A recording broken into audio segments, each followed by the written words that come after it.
Oh, hello there. Star Wars Outlaws is Ubisoft's gigantic new open-world Star Wars game that we haven't been able to stop thinking about ever since its reveal last month. Here to break it all down for us is Naveed Kavari, Matt Martin, and Julian Garrity. Hi, guys. Okay, so we're obsessed with this game. Our audience is obsessed with this game. We can't get enough of this game. I'm delighted that we're getting more of this game because usually, like, we find out about something and then it goes into hibernation for like 6 months or a year. But you're actually talking about some new stuff this weekend, specifically New Planet.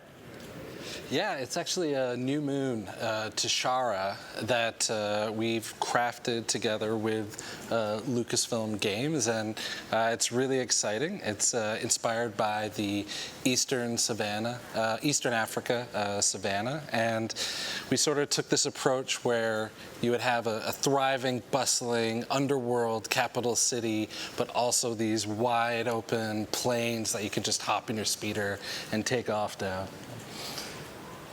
Can you tell us a little bit about the speeder? Because I feel like it looks like a swoop. Is it a swoop? What's a swoop? Yeah, I'm curious. Yeah. It's technically a speeder, don't worry. Okay. I'm afraid that it isn't a swoop, it's a speeder. And we created it because of planets like Tashara, moons like Tashara. There isn't just this, bustling city.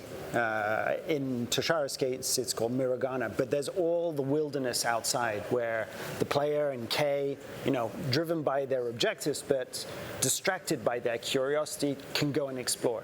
But those distances are fairly vast, so to make them fun, accessible, to grow access for the player, we came up with a speeder. And the inspiration wasn't a swoop, wasn't a chopper, wasn't a hot rod. You can give him hell, it's fine. Keep beating up on him. 12 minutes. It wasn't anything that had previously been done in Star Wars. It was motocross. And motocross in the sense of making the travel really fun, thrilling, full of tricks, speed, chases, that type of thing. So we had just an unbelievable time creating the actual physical object. And it's something that has been built for Comic-Con as well. So I'm looking forward to bringing that one home. I know. Somebody was just driving it in front of our studio yesterday. It's amazing work. Incredibly well done. Is this something we'll be able to sort of customize a bit, change the colors or the look a little bit? Can I put stickers on it like I would if I owned one in real life? Don't know about stickers, but there will be some personalization. Awesome. Now, talking about the landscape, it is very savanna-like, but there are these sort of big red outcroppings. There's a lot of kind of almost crystalline-looking stuff. Can you tell us about that a little bit? So I think this comes down to, Massive and the other partner studios at Ubisoft working very closely with Lucasfilm Games on building a planet or a moon that feels like it's Star Wars, that feels familiar but fresh. So we start off with a biome, in this case, East African biomes as an inspiration, and then you put a twist on it to make it feel a little bit alien. If you think of the first shots, maybe not the first shots, but the first shots of Tatooine. Right. Beautiful desert, recognizable architecture, but two suns. For us, it's having this huge mountain and carved into it, into the amberine of the mountain, the crystalline substance, is a city. And these outcroppings of orange, very reflective material, that's what brings the really alien nature to it. Familiar but fresh. I love it. Yeah, when we're working on any sort of thing in the Star Wars world, at Lucasfilm, we have what we call the 80-20 rule, where it's 80% familiar, 20% alien, right. 20% fantastical. And I think Tashara is a great example of that, where it does have that grounded Star Wars feel, where you could, we could go to East Africa and shoot it if this was a live action thing. But then you have the amberine or the big mound city that bring in that 20% fantasy. It's awesome.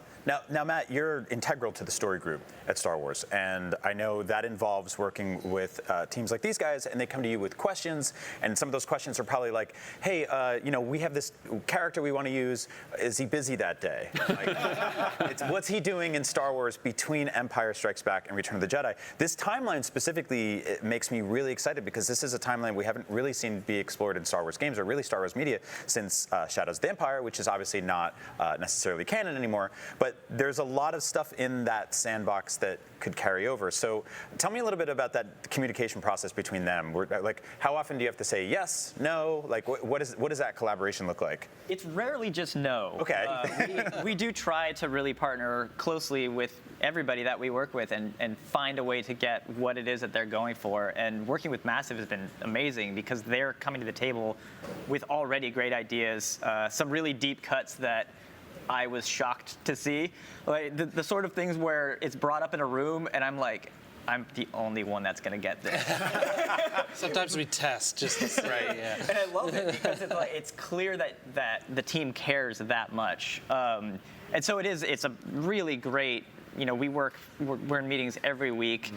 Sometimes it's talking about the nitty gritty, the details exactly like you're getting at. And, I think it's that level of authenticity and care that's going to make this feel really special, especially as an open world game where you as a player can go explore whatever you want and see whatever you want, and we will have had to think of what's there.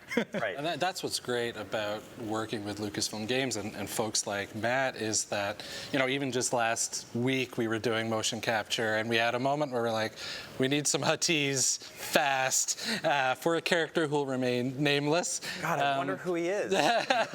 But we huddled together with them and, crafted something that worked. And so that's what Star Wars is all about, is all the little details, feeling as authentic and lived in as possible. Awesome.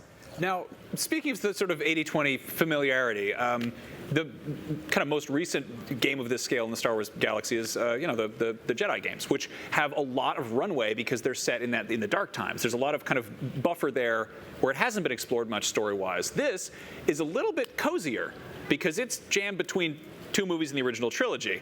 I guess, Matt, you could probably speak to this a bit, but the rest of you guys in general, like, how do you keep from running into too many old familiar friends? Like, how do you, have familiar, like we see Jabba, we see Han in the trailer. That's Han, right? That decoration on the wall?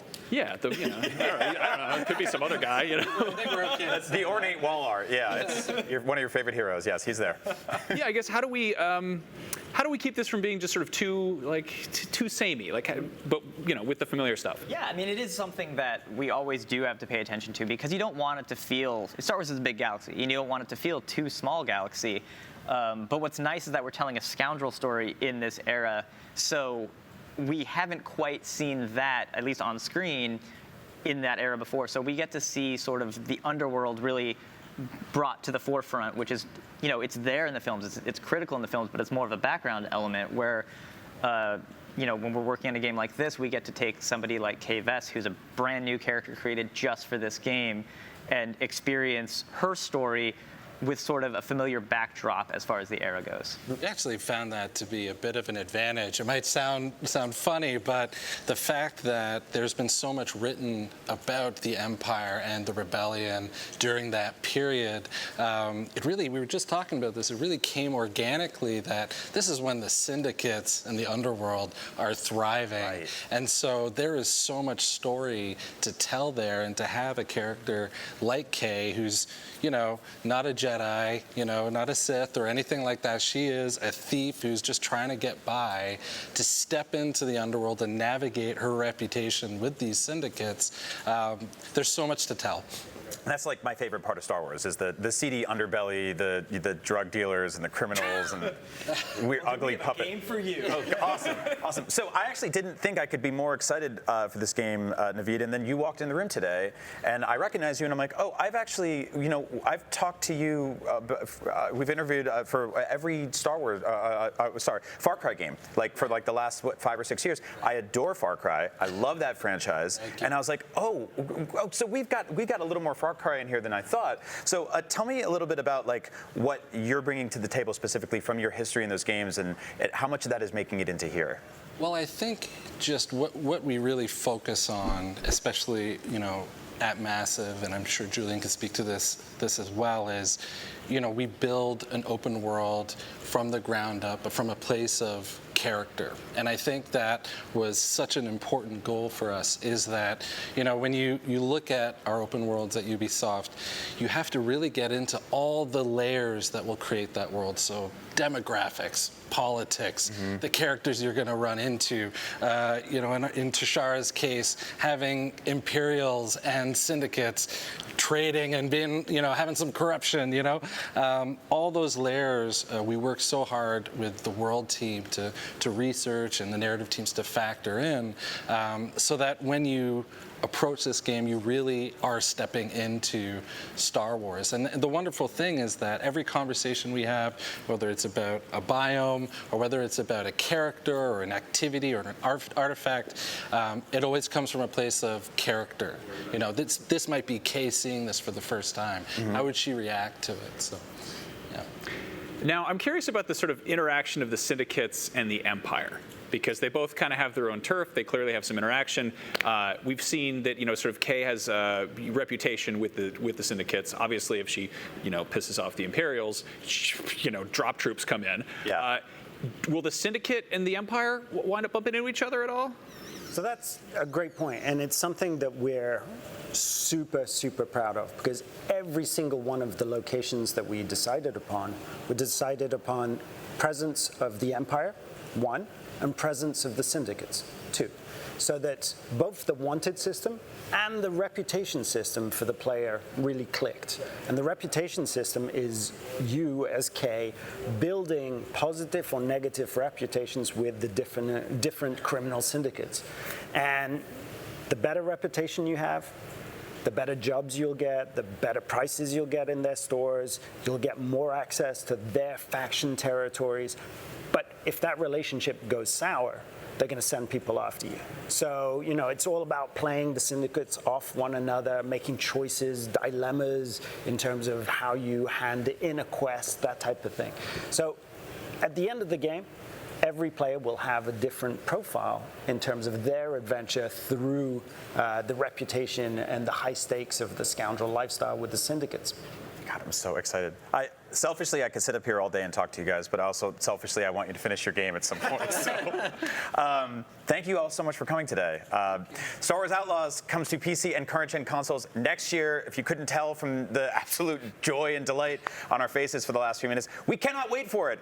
In the meantime, we have so much Comic-Con ahead here on IGN, so stick around because we'll be right back after this, and may the Force be with you. Thank you, guys. Thank you so much. Yeah.